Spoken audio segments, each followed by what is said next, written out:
It's a beautiful day in the subdivision, a beautiful day to be strangers. Oh, hi boys and girls. Hey, I just got off the phone with the Homeowners Association. Strangely enough, they said it's okay for us to put bars on our windows now. I don't know what that's all about. I mean, after all, I live in a nice neighborhood.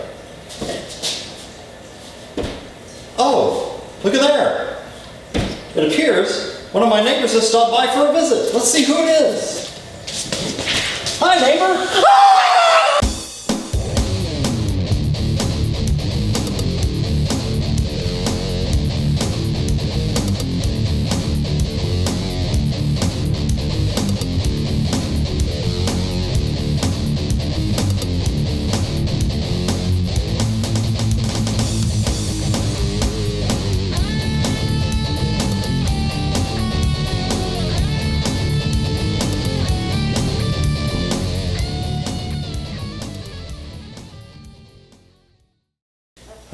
No. Well, that's just wrong, isn't it? My apologies to Mr. Rogers.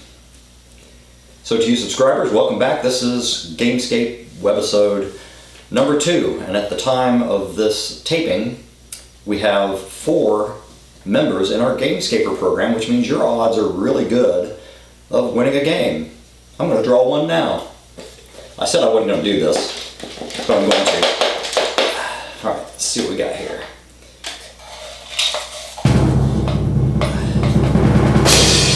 Our winner is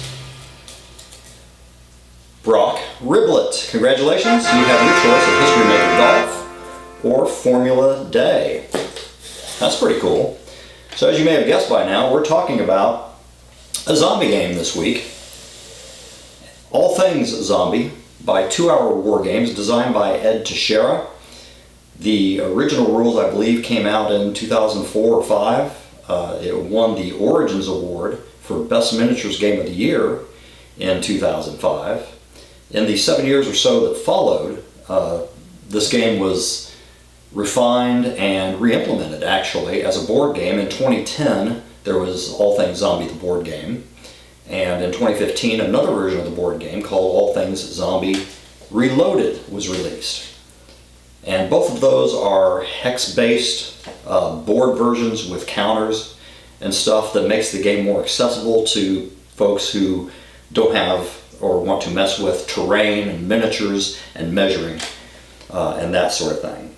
So to be clear, for this video, I'm going to talk about the miniatures rules, which culminated in 2012 as All Things Zombie Final Fade Out, and that is still the rule set that is available today. That's the final word, apparently, on All Things Zombie. So I got together with Mike Stewart. Some of you may know that name. He is the co-host of the Save for Half podcast. And also, he is the latest recipient of the 3 Castles Award for his work called The Victorious RPG, a Victorian Age role-playing game that was released just in the past year or so. You can find that at Troll Lord Games. I'll provide links for those, as I do most things. So Mike and I played the original All Things Zombie rules circa 2007, along with the supplements that were out at the time, such as we used some tables from the iZombie rules. A few more links I might refer you to would be 2 Hour Wargames, of course. If you'd like to check out their chain reaction rules for free, these are the base rules that they apply across all their different genres of miniature wargaming. So that's worth a look. Secondly, marcowargamer, a fellow YouTuber, did a very nice, I think 20-30 minute video that gets into the basic mechanics of All Things Zombie Final Fade Out. And so he provides a nice review and explanation there. And then lastly, blogger Andy Slack, his blog is called Halfway Station, and he does sort of a comparison of the evolution, if you will, of the miniatures rules from the original version and how some things changed in Final Fade Out. So check those out. Next, let's talk about the 2-player game experience of All Things Zombie. segment brought to you by Zombie Chow. Are your zombies decaying at a faster than normal rate? Are they shuffling even slower than normal? Try new Zombie Chow. Zombie Chow is packed with nutrients and a special blend of preservatives to give your zombies everything they need. Call in the next 10 seconds and we will double your order. Call 1-888-ZED-FOOD. That's 888-ZFOOD. Call now! What's that? But you said if I called in the next 10 seconds, I could get doubled 12 seconds. Okay, fine. What a ripoff. Okay, so over the course of a couple weeks, we got together, we played 2 scenarios, multiplayer scenarios of all things zombie. And in both cases, we did, the basic setup was the same. We, the players, assumed the role of star characters on the board.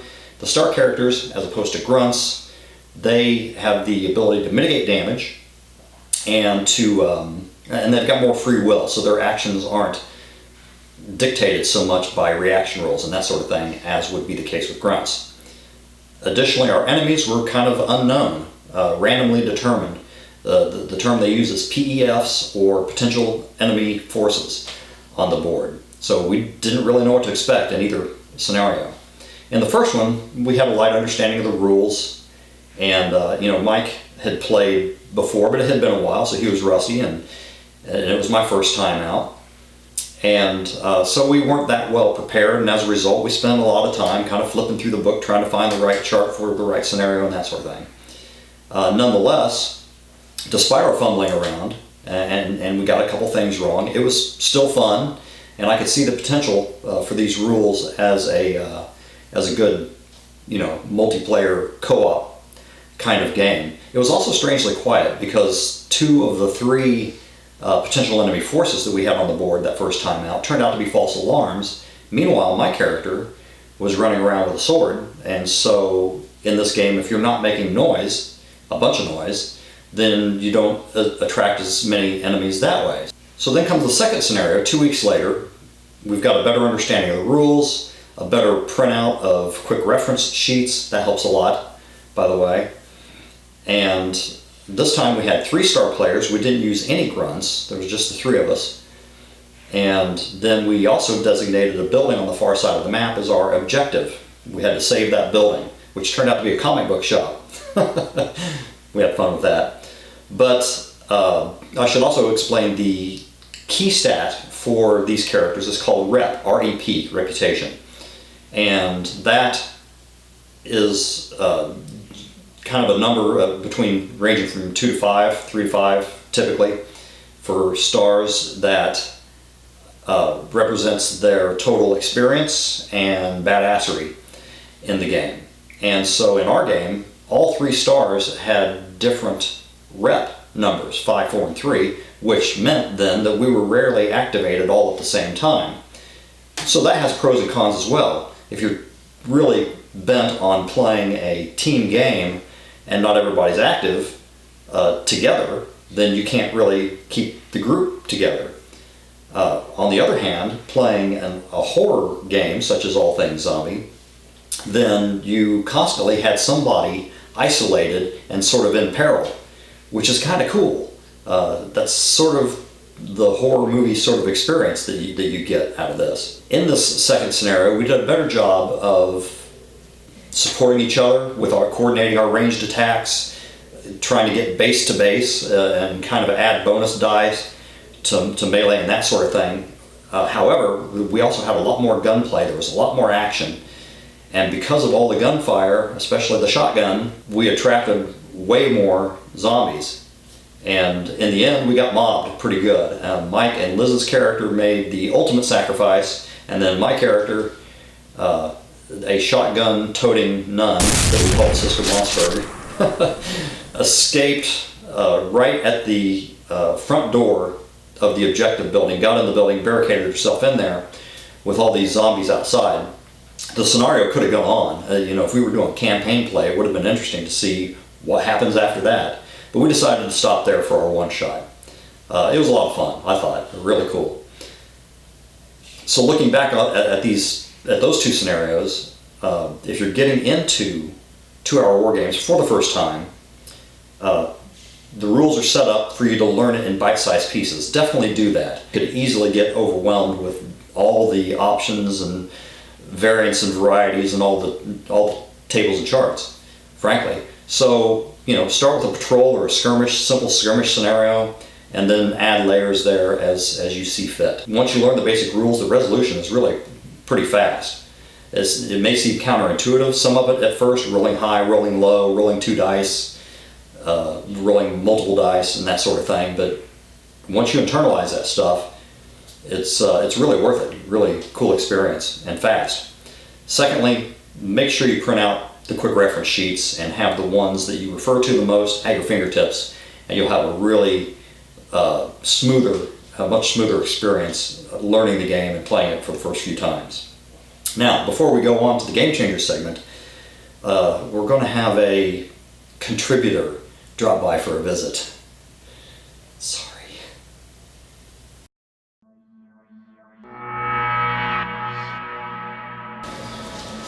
Hey guys, Conrad here. This is my little part of the show where I get to share secrets of the world around us. Zombies. Have you noticed they're everywhere these days? Movies, TV, magazines, t-shirts, bumper stickers, tattoos. Have you noticed how realistic they look on TV? There's a good reason for that. Them zombies are real.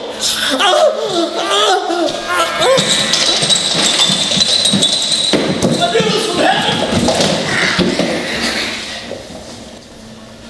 Think about it.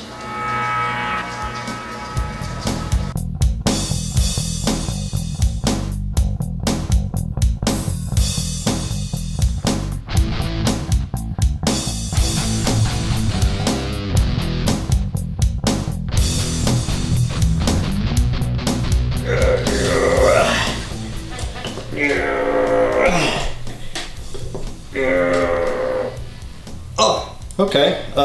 Hi folks, welcome to the Game Changer segment. Boy, I tell you what, you just haven't lived until you've tried to crank on a interdimensional demonic invader with a crescent wrench. Anyway, so the Game Changer segment. What am I doing here? I got these little weird looking miniatures out here. I got some poker chips. Kind of weird. Well, we'll talk about that coming up. Also, what I've got is an old-fashioned iPad right here to keep me on track this time. I hope you folks don't mind. So I just want to start by saying that the 2-hour war game rule set is flexible, it's deep, it's battle tested. Most of the rules, I think, that rules variants, I should say, that you would ever need have probably already been considered and written out and vetted for this game system. It's a multi-genre system, the chain reaction system. It's for all sorts of wargaming. You can play it in a cinematic style with using the star rules, where you've got star power rolls that you can make and leader die that you can add to it, and all kinds of cheat death and larger than life rules. Or you could just ignore that piece entirely and play it completely as just grunts, where everybody's a grunt, which technically is pretty realistic, I think. So in terms of rules tweaks, we didn't really do much with all things zombie. The one thing Mike Stewart did is for the feasting rules. The feasting is like a feeding frenzy for zombies. And so when a character is felled by one of the zombies, then they will get distracted with that and they'll go into a feeding frenzy. Well, according to the final fade-out rules, I believe, you roll a d6 and the resultant number is the number of activations or rounds that the zombies are distracted with that feeding frenzy. But what Mike did is he said that the feasting event the duration of it would be a length of time equal to the reputation of the character who died, which is pretty neat when you think about it, because the higher the reputation, the more heroic the character, so This is kind of like a heroic sacrifice kind of thing, where a more heroic character actually buys more time with that distraction to allow the other characters to escape and survive. That was totally wicked! Pretty neat implications for house rules. Mike's pretty smart that way. But let's shift gears for a second and talk about another genre entirely. Classic sci-fi bug stomping. By golly. Well, I'm talking about the genre inspired by Robert Heinlein's Starship Troopers, or by James Cameron's Aliens movie. Personal favorite of mine, by the way. It's a genre that's obviously much imitated in gaming, particularly in first-person shooter video games. For 2-hour war games and for miniature gaming, they have the Star Army 5150 rules right here, and this is what I played solitaire. So if you'd like to know more about this, a good written review of this rather, check out Geek Ken's blog, and which I will link in the show notes. Now what I did is I had an old copy of Doom the board game sitting around, and I've tried playing this game in various iterations over the years, and I thought, after getting familiar with these rules, hey, this would be perfect if I could just apply it and scale it to the board game. So that's what I did. So I started by taking the invaders, about 12 of them. I think there's 14 or 15 total in that version of the board game.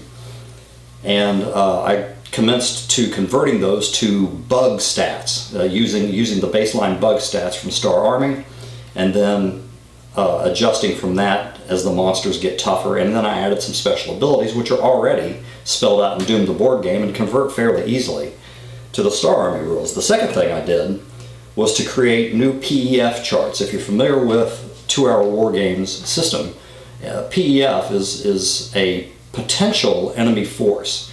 So in other words, this is an event or a thing on the board that you don't really know what it is until you get line of sight on it. And that's pretty neat. That's part of what makes these games so great when you're playing them solitaire. There's a sense of tension there because you don't know what to expect. So this part here was a bit more challenging, I have to say.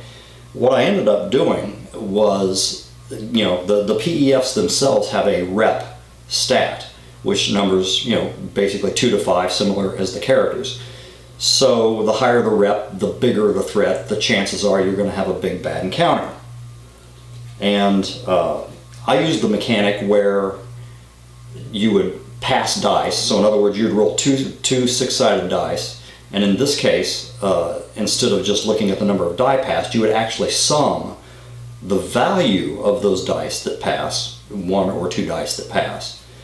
And the higher that value, the more intense the encounter. And that works pretty well for something like Doom, where the further you go into the map, the more dangerous it gets. So next, let's get into the board game setup. Due to the claustrophobic space and compartmentalization of Doom the board game, PEF movement activations weren't really necessary. There's not really too far for them to go. They're kind of stuck in place. So I just placed poker chips on the board with escalating numbers to represent the increasing threat of the PEFs as you go deeper in the map. For random encounters, I did something similar. In Star Army, they have something called investment level, and it works in a similar fashion. The deeper you go, the higher the investment, the higher the enemy's investment, if you will, in the map, and therefore the more dangerous the encounters that you could get that way. That was for random encounters, so that covers both scenarios, your place encounters and your random encounters. At any rate, if you're interested in this Doom conversion, I will provide a Dropbox link where you can go get a 2-page PDF that gives you the monster conversions and some basic stuff in terms of PEF management and that sort of thing. Okay, gang, that does it for this time. Thanks for watching. If you're interested in being part of the Gamescape program, it'll appear down in here somewhere, the link for Patreon. And once again, the show's running a little longer than I expected. I'm going to get better at trimming these down. And I've also discovered that video production on a laptop is really pretty intensive. So I might try to also scale back on production value a bit so my computer doesn't have a meltdown. At any rate, till next time, see you guys.